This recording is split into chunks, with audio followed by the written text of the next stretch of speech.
lebih fleksibel. Fleksibel Nah, ya. itu udah translate semuanya ya. Dan let's see kalau gitu kita bakal langsung masuk ke dalam drafting phase dari game yang kedua. Akan jadi seperti apa untuk ban and pick-nya karena dengan Geek yang kembali ada di first pick. Mereka langsung menutup ke arah Matilda, jauh head. Dan sekarang Luoyi yang sepertinya tidak ingin dimainkan oleh Coach Blumzy. Luoyi ya, karena tadi sempat kita lihat juga bahwa Luoyi di first pick. Dan kayaknya menyerahkan Luoyi ke RRQ juga bukan good option sih. Jadi mereka ban aja di sini. Yap. Dan untuk pilihan yang terbuka saat ini masih cukup banyak. Harit kali ini terbuka, berbeda dengan game sebelumnya tetap di ban ya, tapi Hanzo-nya yang justru bakal jadi pertukaran. Kalau dengan Harit ya berarti ini jatuhnya kayak menutup potensi untuk split push dari Shadera. Iya. Sehingga early game-nya bisa dibawakan, mungkin jauh lebih dominan untuk Geek Fam seharusnya. Karena tadi dengan Moskov mereka agak sedikit menurunkan atau meredam early game mereka biar tidak terlalu galak. Ya, untuk Moskov ya yang memberikan sedikit perubahan memang, namun dengan Suyo yang terbuka yang bakal langsung diamankan akan dilengkapi dengan apa nih? Karena Granger sepertinya nggak perlu terlalu buru-buru juga meskipun terbuka. Di sisi lain juga sayangnya chip belum bisa digunakan ya, karena ada sedikit bug. Boleh dikasih tahu informasinya Nevin? Iya, jadi untuk chip saat ini hari Masih dalam ini perbaikan masih dalam ya? perbaikan. Karena ketika ngebuka teleportationsnya ya ada sedikit framing untuk seluruh pemain, jadi bakal ditutup dulu, nggak bisa digunakan. That's why salah satu alasannya juga kok nggak masuk ke banning, nggak masuk ke pick juga dari tadi ya. Padahal ya kita tahu sendiri ya itu hero pick or ban ya. Iya, biasanya kan selalu muncul ya. Dan sekarang Gatot Kaca langsung diambil di pick yang kedua. Ini Suyo Gatot Kaca ini bakal jadi alternatif sebenarnya buat Suyo dan juga Jauhead ya. Jadi offensifnya tetap dapat, area of effect-nya juga tetap bisa bermain. Dan dengan adanya Suyo otomatis membuka potensi bahwa RRQ bakal benar-benar ngotot di early game dan juga di objektif. Iya, iya. Oh ya, by the way aku belum lihat Farsha juga. Meskipun dapat sedikit adjustment ya yang lumayan menguntungkan sih menurutku. Wah iyalah itu menguntungkan banget. Di dalam push itu ternyata bisa ngelihat orang dengan Curse of Crow. Terus Wings by Wings yang Wings by Wings jadi semakin lebih cepat. nambahin lagi tuh movement Terus speednya. iya Feather Airstrike itu akan memicu juga pasif dari Farsha yang nantinya burung fairy-nya akan langsung mengejar terus-terusan.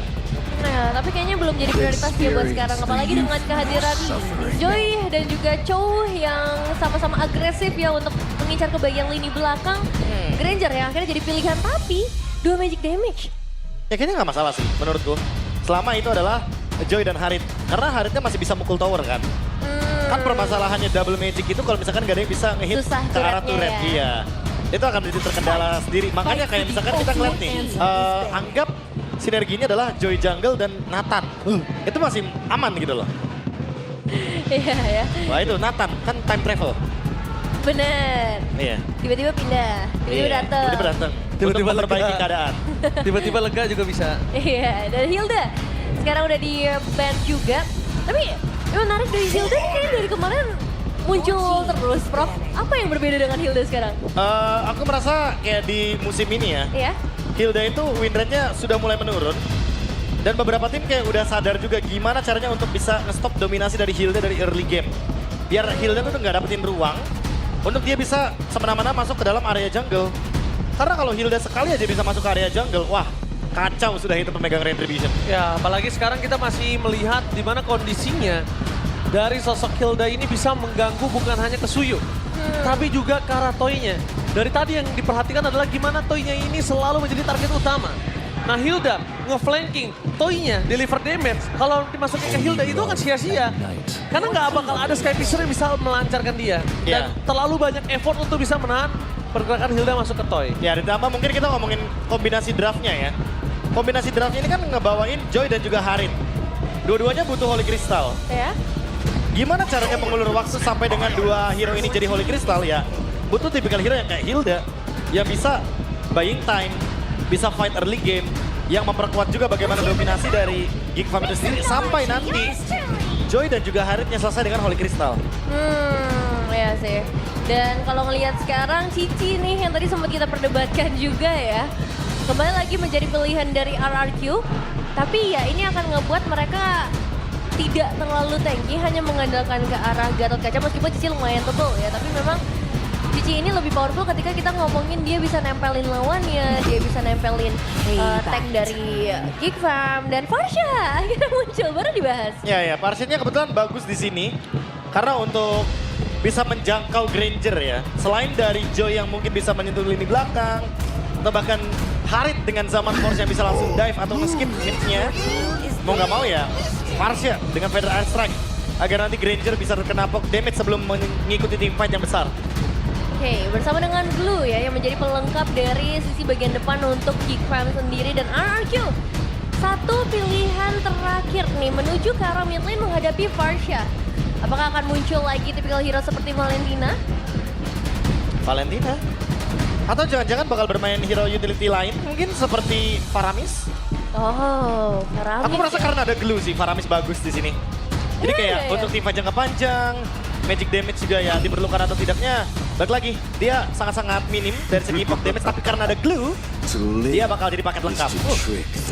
Team fight-nya bakal kuat banget ya How berarti. to read Cascade 101. Udah mulai bisa ya terbaca dari skill-skillnya. Tapi itu dia, lengkap sudah berarti tuh drafting di game yang kedua. Match point ada di tangan RQ Hoshi, jadi tinggal butuh 1 poin lagi aja untuk Geek Fam bisa membawa kita ke dalam game yang ketiga. Oke, tapi draftnya Nevin. Apakah Nevin kali ini masih ke arah Geek Farm? Masih untuk arah Geek Fam. Wah, kalau aku sih jujur ya, kalau game pertama aku ngelihat Gatot Kaca dan Badang. Iya. Tapi game kedua aku ngeliat Faramisnya bener-bener susah loh untuk bisa dihancurkan. Kecuali kalau misalkan emang dominasi early gamenya bisa dimainkan sama Geek Fam. Oke, kita bakal melihat apakah kekuatan mereka berdua bertambah setelah berbuka puasa. Mari kita langsung menuju ke lane out dan Soe Piala Arena.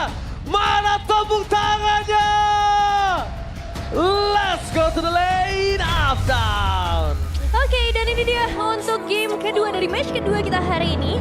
Melihat bagaimana pertemuan Joy dan Suyo akan kembali lagi kita saksikan bersama. Tapi bedanya, Farsha dengan update terbarunya apakah dia akan jadi lebih agresif, dan Baleski yang juga sudah mulai memberikan gangguan jelas dengan cowoknya. Oke, ditemenin ya. Ditemenin dan bahkan kita lihat kemungkinan akan ada retribution. Yes, itu dia. Kemungkinan akan ada retribution. Waduh. Karena kita melihat juga kondisi kali ini, Baloiski di sana bisa dengan 1 hitnya dapetin ke arah orange buff-nya. Iya, setuju. Tapi ya sebagai kompensasinya tentu damage yang diambil sama Baloiski akan jauh lebih dalam juga. Karena itu adalah area jungle dari RRQ di bawah menit yang kedua. Dan kalau kita ngomongin emblem sedikit nih. Mungkin tertuju pada Festival of Blood ya, yang cenderung banyak diambil sama Dairon dan juga Toy.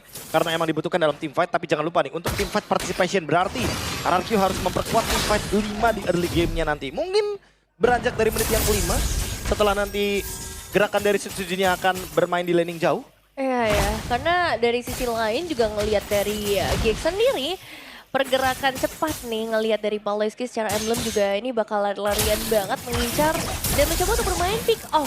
Tapi yang jadi pertanyaan adalah untuk damage dealingnya nanti, karena kan kita selalu melihat kombinasi antara The Way of Dragon dan Burst Damage. Tapi hati-hati karena Rins. Oke, Rins kayaknya akan coba untuk membalikkan kembali keadaan. Tapi Rins juga tidak akan terlalu takut dengan purify yang dia miliki. Dia masih akan cukup berani.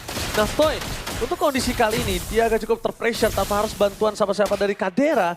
Dia benar-benar ditekan abis, dan bahkan kalau ngomongin ke laning phase, Kadera akan sangat lebih cepat untuk melakukan clear minion. Setuju sih. Ini early game yang manis banget untuk Kadera, berbeda dengan game yang pertama. Yang dimana dia nggak bisa main ofensif di laning. Sementara dengan adanya Harit, otomatis akan mempermudah early game bagi Geek Fam di area gold lane. Mereka masih butuh sih informasi gimana caranya dari Idok ini bisa menutup jalan ke arah soal Farsha, Nevin. Karena kalau misalnya Idok nggak nutup ke arah Farsha, ini tidak bisa kita pungkiri. Farsha ini akan segera dengan sangat cepat menyelesaikan Netherrealm. Iya ya, dan ngeliatan juga bagaimana sekarang area setup turtle udah mulai dikuasai oleh RRQ Hoshi. Make it. Dipegangin begitu saja dan lihat satu bola Solstar berpelas mendapatkan dengan retribution well taken. Menuju ke arah suara Susuji tapi belum bisa di-cover, dan apa tuh Gotian. Dengan adanya Netherrealm keluar meng-cover Susuji, tak ada sedikit pun goresan yang terlalu dalam. Iya, Lihat. dilarang menyentuh ya. Ya lagi-lagi kan EOG-nya untuk defensif loh. Bener-bener hanya untuk cover temannya. Idok lagi-lagi memanfaatkan utility yang dia miliki. Dan sekarang Make It. Oke, nampaknya di sana memasang menuju ke arah dalam. Make It terus sakit ke arah seorang Red. Tapi one last hit. Membuang di tangan dari dari seorang Makids. Wow. Dive in yang sangat tepat masuk ke arah dalam dengan purple buff di tangan dari seorang Makids. Karena kita tidak melihat adanya purple buff di tangan dari sosok seorang Susujin. Wah itu cukup licin ya pergerakan dari Makids sendiri. Dan sayangnya tadi memang untuk Susujin Retribution-nya lagi nggak ready, kehilangan satu buah purple buff. Wah ini kalau kita ngomongin soal purple buff yang tadi tentu di level sih. Dan Susujin dalam ancaman. Susujin tanpa ada satu pengawalan. Dia masuk terlalu dalam di dalam jungle. Para pasukan dari tim Geek Farm langsung dipanis oleh seorang Aboy. Aboy dari tadi yang udah mendapatkan concern dari kita pribadi. Karena dia adalah salah satu pemain yang cukup agresif sebagai mid laner. Aboy. Dan Parsha. Iya ada Marsha gitu kan. Ya, Wings by Ditambahin lagi. Wings-nya tadi lebih cepat juga movementnya. Apalagi dengan gerakannya sekarang nih, menuju ke area dari Glowing One. Yang tentunya akan membuat nanti regenerasi dari RRQ nggak akan maksimal ya, Vin? Ya untuk RRQ sendiri agak sulit memang buat early game kali ini. Terlihat bagaimana mereka udah kehilangan dua pemain. Tapi sebenarnya ya kalau ngelihat secara keseluruhan ini karena belum mulai team fight aja nggak sih Prof? Karena nanti kalau misalnya team fight bakal ada Netherrealm juga dari seorang Rios yang bisa memperpanjang team fightnya. Dan terbukti tadi memang di turtle yang pertama RRQ yang bisa ngedapetin advantage. Ya tinggal kita tunggu ya, apakah Electrifying Beats-nya bisa memecahkan semua Netherrealm. Karena kalau misalkan, waduh, Cadera, baru lihat out of nowhere Cadera. Kali ini berada di kondisi yang cukup berbahaya nampaknya. Dengan Rico harus menukar belakang dari Paloski. Standby on position, target utama ke arah belakang. Dan purple buff kembali dihilangkan begitu saja. Target utama mereka menuju ke arah seorang Aboy. Aboy dan parahnya Federer kali ini nampaknya Turtle udah di tangan dari tim RRQ sekitar 75%. Ya 75%, 4 pemain udah mulai mengitari area turtle. Gold mungkin gak banyak yang bisa dilakukan. Tapi apakah akan ada pertukaran yang bisa dilakukan oleh Geek Farm? kayaknya pertukarannya mungkin ke area bottom lane. Karena Makids sudah menghadang di bawah sana. Tapi movement dari Makids bagus banget sih. Iya, karena gue setuju. dia udah tahu gitu loh, kalau Turtle kalah. Oke, dia ambil ungu. Tapi nampaknya Paloski bakal coba ditarik kembali mundur ke arah belakang. Dan sosok dari seorang Baby, target berikan seorang Rich and Ram. Mau gak mau trigger Ram berhasil dipaksa oleh seorang Makids. Membuat para pasukan dari tim RRQ mereka kehilangan satu utility-nya, Nevin. Oke, masih cukup aman kembali lagi. Rins bisa berjalan dengan tenang. Tapi pressure dari Aboy ini loh yang dari tadi gak berhenti-henti. Wah, tegang nih. Waduh, Deg-degan nih. mukanya serius banget. Aduh, gemoynya R7. Ya ini dia untuk MLID X streamer bersama R7. Memantau ya dari kejauhan juga permainan dari RQ Hoshi. Karena untuk sejauh ini kita melihat lagi bagaimana dari bagian bottom lane-nya sudah mulai jadi incaran. Om Chip.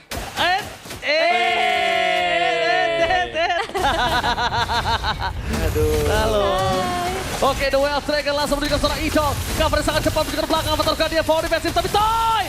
One last hit Feather Strike tadi untungnya nggak langsung menuju ke seorang Toy. Kalau Toy dia terkena satu Feather Strike sudah hilang. Dia ditelan bumi, sudah dipastikan Evin. Ya bahaya banget sih pergerakan dari Toy. Tapi masih loh, masih make it. Bakal coba Diambil untuk lagi. gangguin lagi dan dapat lagi bro. Nah, tapi permasalahannya udah 3 purple buff diambil. Levelnya Susujin cuma beda 1 loh. Dan satu lagi, untungnya ini pakai Suyo. Iya, Nggak terlalu bener. depending ya. Gak terlalu depending dan masih bisa dijawab gitu loh sama kontes Turtle. Berarti tinggal gimana caranya, sakit banget tapi Oke, fight. dipaksa dari Jaira mundur ke arah belakang dan lihat udah mulai digoncengin oleh seseorang Cops. Bakal di following up dan itu dia Netherrealm. Mencoba untuk melakukan following up dan turun mundur ke arah belakang. Cops gak punya jalan untuk pulang lagi, harus hilang. Ditelan bumi. Riz kembali lagi menjadi satu penyelamat untuk para pasukan dari tim RRQ. Walaupun dia tetap harus keluarin Netherrealm-nya. But it's okay, totally worth it. Cuma jadi pertanyaan apakah dengan satu informasi ya ultimate tersebut The Way of Dragon. Oke, tapi nampaknya Purify telah dipaksa mundur ke belakang. Paluski termakan begitu saja. Makids! Ini akan menjadi satu poin kill yang bahaya. Karena seluruh keunggulan dipegang Makids semuanya jadi sia-sia. Purple buff terbuka. Susuji dapetin poin kill. Dapetin turtle. 1.600 gold langsung menggulung menuju ke arah RRQ. Wah, swingnya jauh banget, ini momentum dipegang balik hanya karena satu gerakan saja. Cover terhadap Dairen sehingga Wah, Dairennya gila. bisa pegang kendali penuh terhadap Turtle dan memenangkan kuantitas itu yang dicari sama RRQ. Sama satu lagi sih Nevin dan juga Profesor KB. Yep. Ketika The Way of Dragon, Rins dia nggak pakai Purify langsung. Kenapa? Supaya dia tetap membuat Parsianya titik dari Feather Strike-nya ke dia. Feather Strike ketika Baluski di tengah ditarik ke dalam pit Turtle. Jadi Baluski nyangkut. Ya, dan tadi emang secara damage sebenarnya dari Geek Fam belum bisa ya untuk menghadapi tim fight besar yang disediakan oleh RQ Hoshi sendiri. Dan Dairon ini sakitnya bukan main lagi sih, tapi 3 pemain dikirim ke atas untuk Dairon. Tapi kali ini kayaknya dia harus tumbang deh, kan tidak akan bisa menyelamatkan dengan terlalu banyak posisi terbuka, tapi terlalu banyak waktu yang diberikan oleh para pasukan dari tim RRQ terhadap Dairon tadi. Terlalu banyak waktu, sayangnya belum ada pertukaran. Dan Masalahnya pertukarannya mid lane. Iya, Itu lebih mahal. Betul, dan sekarang dari kehadirannya juga udah mulai menjadi target selanjutnya dari RRQ. Mereka kirim 4 pemain ke bagian bawah. oh, Konsil Gaming dari sosok seorang Brawlowski kali ini untuk sulit mencari siapapun yang bisa dia tendang. Toy terlalu dini untuk menundangkan seorang Toy, menumbangkan dia. Ini nggak cukup baik ketika dua cover yang sigap berada di arah bottom lane. Spirit Reigns, Purify, Idok, terlalu banyak sword skill yang bisa menyelamatkan dia, terlalu keras. Jadi Brawley juga agak cukup bingung. Dan nambah 1% nih untuk audience predictions-nya masih. Tadi 88. Iya, tadi 88, nambah 12. Nambah 1 ya? 1% dari sekian ribu orang yang nonton makanya, tinggi loh. Nambah. 1% dari 1000 berapa nih, Bit? 1% dari 1000, bagi 100 bang. 100 lah. Iya, Dari 10.000? 1%? 1000. 1000. Ragu gitu jawabnya. Anyway, untuk sekarang ya setupnya akan di-build lagi sama Geek Fam karena mereka pegang Chow. Jadi mereka harus buka duluan. Tinggal gimana caranya nge-react, apalagi dengan adanya Revitalize mungkin dari Idok. Ya, tapi kalau ngomongin Gops ya, dia udah nggak bisa terlalu masuk lebih dalam dan nggak berani selama masih ada Rinzi ya di sana, David. Ya, dan sekarang Lord yang kembali lagi bakal menjadi incaran utama dari Sutsu Jensuyo. Yang bisa dibilang lebih stabil ke arah objektif kali ini harus sedikit bersabar. Mengingat ya, tanpa kehadiran dari Idok, ini akan sedikit lebih sulit buat mereka. Wah, ini yang paling sedikit repot ya adalah Gobs-nya sebenarnya kalau boleh jujur. Iya. Karena semenjak ada Faramis last pick tadi ya. Bingung dia. Itu dia bingung, dia mau buka ultimate tapi nanti disemprot ya kan. Pakai Ghostbuster hilang nanti jadi tiba-tiba. Gak buka ultimate-nya juga salah. Tapi lihat di sini, lihat mereka menunjukkan seorang Toy. Targetnya terlalu cepat untuk meng-cover Toy dan Aboy. Dia gak buka main restrain, target tadi begitu saja. Purify Gaming gak bisa menyelamatkan dirinya. Meanwhile, para pasukan dari tim RRQ memaksa lebih. Dengan Palois yang akan dimakan para pasukan dari tim Geek Fam. Harus mundur sejenak Tyrant. Metal Detector berhasil mencari di mana keberadaan seorang Make It. Tercuri begitu saja Toy. Terlalu sakit. Langsung di-cover dengan ada Netherram. Dan bahkan Make It still survive in the bottom lane. Dipaksa oleh Tyrant. Supaya tetap menjadi point kill. Kadera versus everybody. Double kill. Lagi for triple kill. Kadera. Kali ini mencoba untuk bersinar. Satu point kill dan Purify Gaming didapatkan. Dairon mencoba untuk menutup. Duel Dragon mencoba untuk menghalangi pergerakan dari seorang Dairon dan juga kawan-kawan. Gold nampaknya bersama dengan seorang Baliski harus menjadi korban keganasan para pasukan dari tim RRQ. Kali lihat Tyrant kali ini membuat sosok seorang Kadera menjadi korban yang ketiga. Karena tidak ada kata Jalil lagi untuk bisa pulang bersama dengan Aboy. No Purify, no Ferry dan Tyrant. Alphonse is never enough. Aboy still survive in the bottom lane. Wow, satu pertarungan panjang dilakukan oleh kedua belah tim. Tapi memang ada pertukaran Gila, akhirnya Kadera. menuju ke arah Riz. Tapi ya, Kadera sih ini benar-benar spotlight kita hari ini. Dia sampai force purify ya, hanya untuk bertahan hidup di tengah-tengah tim fight yang begitu chaotic.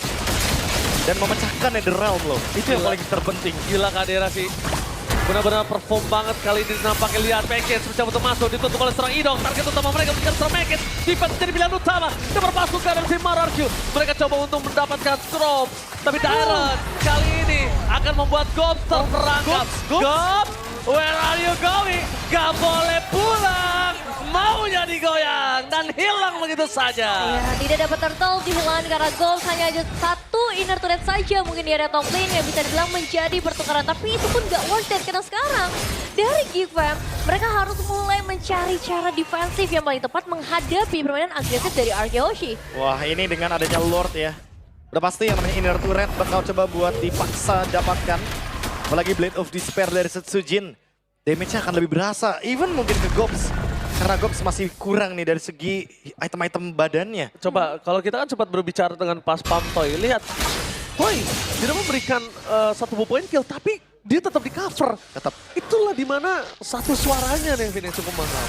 Iya, mereka tahu target utamanya winning condition mereka di area late game seperti apa. Lordnya masih bisa tahan, tapi ini Shafi. Way of Dragon menjadi seorang Tyrant, digagalkan dan Netherram. Membalikan kembali karena bawa seorang Baliski, terperangkap di depan sana. Satu point kill dengan Sky Pisra, kita menggunakan seorang Baliski. Kadera harus mundur ke arah belakang karena Mekit berhasil menuntaskan tugasnya untuk menyelesaikan Lockter top lane. Ya itu dia investasi ke arah Toy yang berhasil karena dengan satu hit saja Baloyski langsung menghilang tanpa jejak. Dan sekarang dari Mekes juga harus sedikit berhati-hati. Area base mereka sudah mulai menjadi tempat jajahan dari RRQ dan mereka akan mendekat lagi. Tapi sayangnya masih ada Feather Ice Strike. Sakit banget Aboy. Ya, dia kena Dead Sonata soalnya. Iya, dan bahkan lihat, ini kalau bisa dibilang, Toy ini pakai skin yang original kan? Iya, Kayak Tuturu ya, lihat-lihat ya. makanya. Dari awal ya, no skin. No skin. Oke.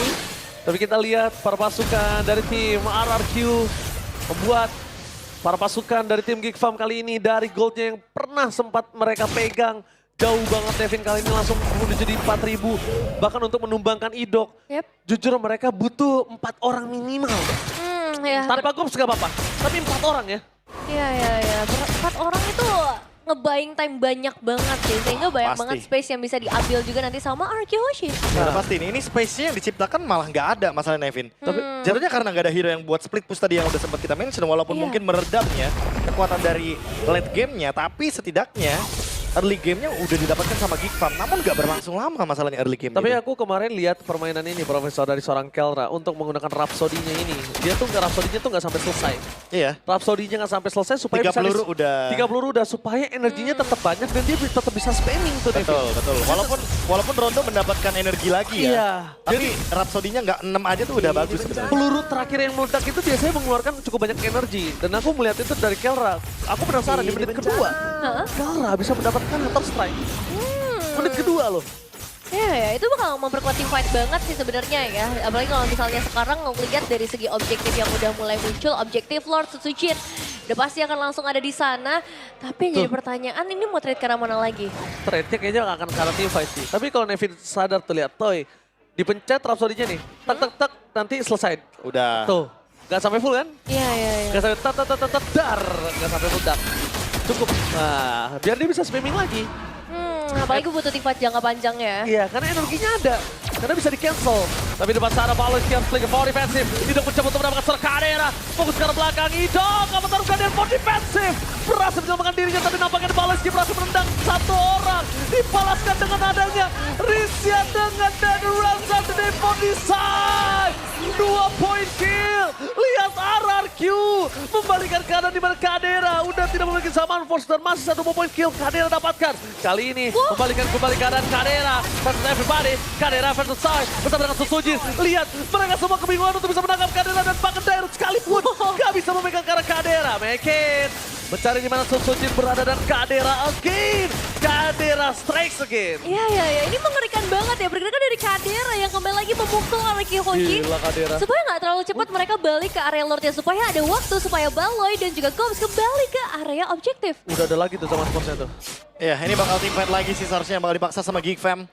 Karena mid game mereka kuat banget. Mereka punya Joy, mereka punya Harit. 2 tipikal hero yang bahkan bisa langsung dive in ke belakang. Menyelesaikan Netherrealm dengan sangat cepat. Dan udah pasti tentu Toy akan terancam sekali. Ya, ini udah mulai tahan nafas nih permainan dari Kadera karena Dairon udah mulai mendekat juga. Gila, lihat damage yang diberikan sama Force pun ke arah belakang dengan ada Netherrealm. Tidak bisa terlalu kuat untuk ke belakang. Riz hilang itu saja. Double kill Kadera. Again and again. Membuat perpasukan dari tim RRQ mundur Nevin. Wah, ini Lordnya bakal bebas, bakal menjadi milik dari Geek Fam dan RRQ. What happened? Kadera. Jujur Kadera yang merubah segalanya menjadi lebih indah untuk kali ini. Ya, modal Holy Crystal ya, yang tadi sempat kita mention. Kalau misalkan RRQ harus lebih kuat dari sisi early game-nya. Karena beranjak ke mid game to late game, ini kekuatan dari Harit dan Joy akan mencapai power spike maksimalnya.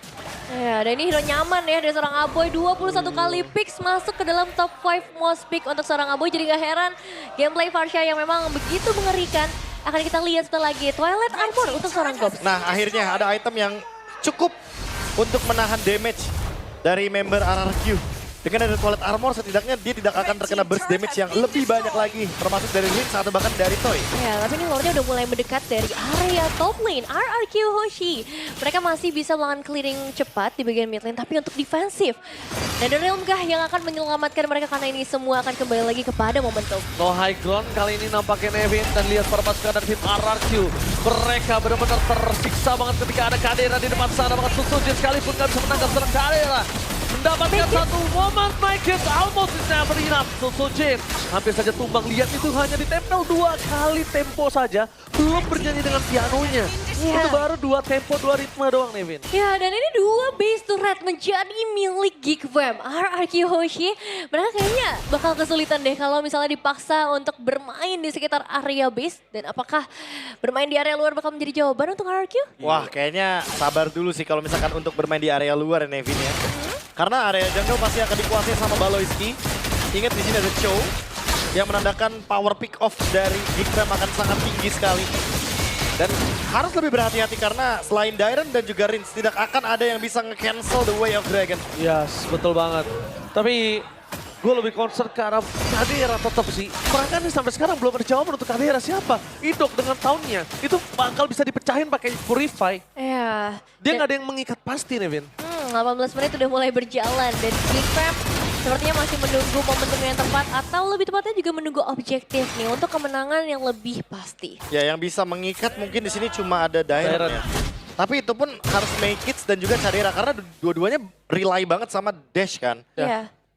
Tapi masalahnya kita nggak pernah ngelihat Cadera dan juga Make It itu berdekatan loh. Sempat terikat sekali doang, tapi Sekali doang? Nah kalau ini beneran berhasil keikat dua-duanya dan nggak di follow up, ini bakal menjadi momentum yang rugi banget sih. Kalau berhasil di follow up, itu dua orang hilang. Aboy sekalipun dengan hero nyamannya dia nggak bakal bisa ngapa-ngapain. Nah, cara item saja sebenarnya untuk Daryl sendiri udah ada si Halbert ya yang juga diamanin untuk ngebuat ya supaya nggak terlalu tebal dari Geek Fam-nya sendiri.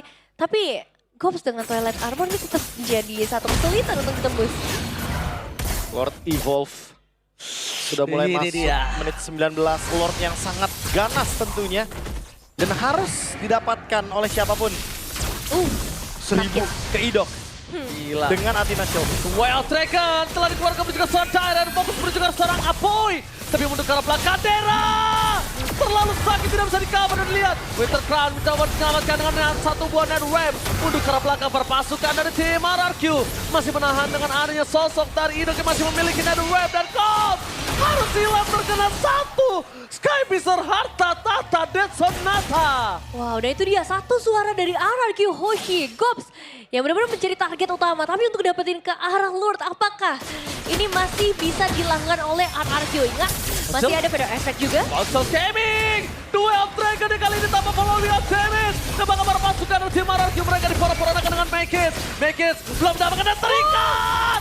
Apa terapkan dia dan hilang immortality. Para pasukan dari tim RRQ mereka bisa mendapatkan Make It. Tapi Kadera versus everybody mencoba untuk bergoyang. Double kill, looking for triple kill. Nebak kabar pasukan dari tim RRQ mereka gagal mendapatkan Kadera immortality dan Toy. One by one situation. Kadera still survive. Shutdown terjadi dan oh my god, Toy! One by one situation, Kadera again! Berhasil membuat tim RRQ kepusingan dan wipe out! Wave ini sudah mulai masuk juga dari bagian battle line dari 3 arah. Bahkan bisa dibawa Gila. oleh Geek Fam kali ini. Riz seorang diri. Kadera save the day for Geek Fam ini! Dan itu dia, wasit terakhir dari Aboy yang menyelesaikan kita dan membawa kita ke dalam game yang ketiga Geek Fam. The King Slayer akan kembali kah kali ini? Big Fam dengan Harit first pick. Mereka sadar bahwa ini adalah hero yang memang sedang naik daun. Ini adalah hero yang punya power spike di mid game to late game. Dan dengan modal Holy Crystal, Cadera mengacak-acak kerajaan sendirian. Dibantu juga dengan My Kids dan kawan-kawan. Tapi di last moment, 1 lawan 4 sekalipun dia ada ini. Kadera versus everybody. Wow. Again, kita udah membicarakan dari awal pre-game. Tapi kembali lagi Kadera bersinar. Membuktikan kualitas permainannya. Datang ke FPL ID. Dengan bukan siapa-siapa sekarang menjadi salah satu superhero yang dimiliki dari Geek Fam. The King Slayer. Masih memiliki napas dan Kadera benar-benar membuat RRQ bertekuk lutut. Ya, ini benar-benar sosok gold laner yang gak kenal takut. Kalkulasi yang sangat matang. Masuk Gila. ke area pertempuran itu bukan jadi masalah. Dan 1v1 situation bersama Toy masih bisa dimenangkan juga oleh Kadera. Ini last momennya sih. Dead Sonata-nya miss soalnya. Padahal mungkin kalau itu kena, Wah, meledak. itu akan pecah immortality-nya. Dan tinggal menunggu Rhapsody nanti. Tapi Toy yang dihilangkan terlebih dahulu. Sehingga dengan momentum tersebut langsung seketika dibalikan. Dan Geek Farm memaksa ke game yang ketiga. Wow, Kadera. Ini orang penyelamat untuk para pasukan dari tim Geek Farm. Dan tentunya kalau ditanya MVP of the game, Kayaknya tanpa perlu menjelaskan apapun ya. no dub, no cap. Udah pasti Kadera. Voting sudah menunjukkan Kadera. Kayaknya udah nggak perlu ada perdebatan, nggak perlu